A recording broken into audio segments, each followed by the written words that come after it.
ने आसमान से मे बरसाया, फिर उससे अपने अपने अंदाजे के मुताबिक नाले बह निकले, फिर पानी पर फूला हुआ झाग आ गया।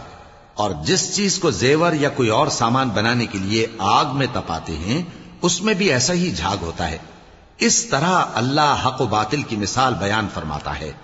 सो झाग तो सूख कर जायल हो जाता है, और पानी जो लोगों को फायदा पहुंचाता है वो जमीन में ठहरा रहता है।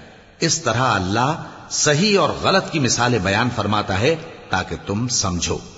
जिन लोगों ने अल्लाह के हुक्म को कबूल किया उनकी हालत बहुत बेहतर होगी, और जिन्होंने उसको कबूल न किया, अगर रूए जमीन के सब खजाने उनके इख्तियार में हों तो वो सब के सब और उनके साथ उतने ही और नजात के बदले में सर्फ कर डालें, मगर नजात कहां।